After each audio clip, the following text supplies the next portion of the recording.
Okay, I'm trying to do a video here on replacing the block. As you can see, I had broke off the screw and tried drilling it out because I thought the screw kept it from sliding off. That was not the case. What the case is back pin is what keeps it from sliding off. So it looked to me like I have to take apart all this shit, which I still took a good bit apart. But the way this works, if you look right there, you see a hole. See if I can get light on it. You slide the block forward and then that pin will drop down through that hole.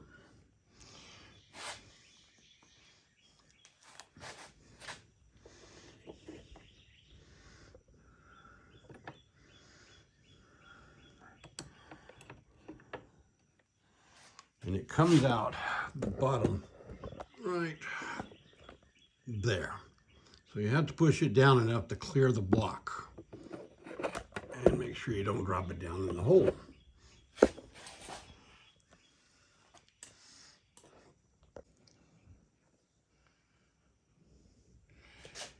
All right, you can see, a little light on this maybe, where the pin drops down the hole. It comes out of this, and then this slides off. Ta-da!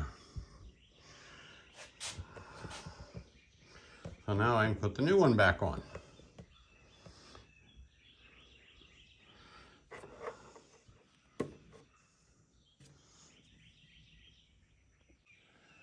I'm not sure what all I needed. These are the parts I ordered.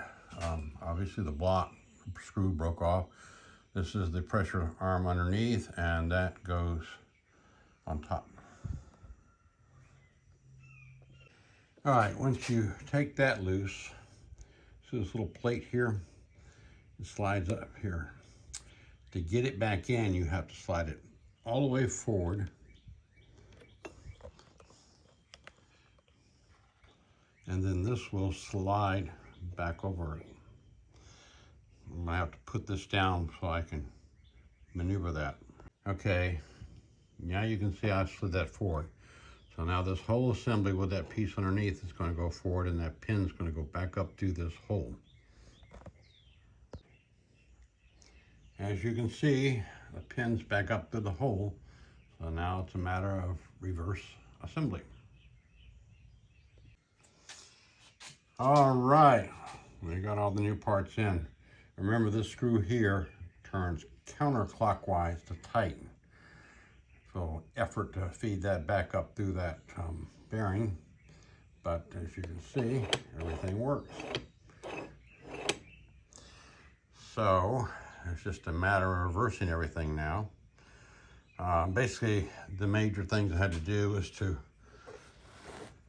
move the front cover forward to allow that pin to drop down.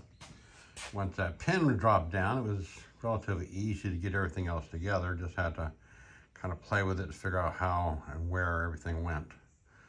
But that should have a screw to go where that hole is there. So that basically takes care of it. Now it's a matter of reversing everything and put it back together. All right, everything is back together. And it does feel tighter. That little 2 squares you see there, that has to do with my camera controls. I just found that as a handy place to put it. It has nothing to do with the Ryker. So basically you have to remove this cover. There's 2 pins underneath the gas cap section, and it slides forward. That'll allow access for that pin to drop down, which is the key to removing everything. Once you learn that secret, it goes pretty straightforward. And that's it.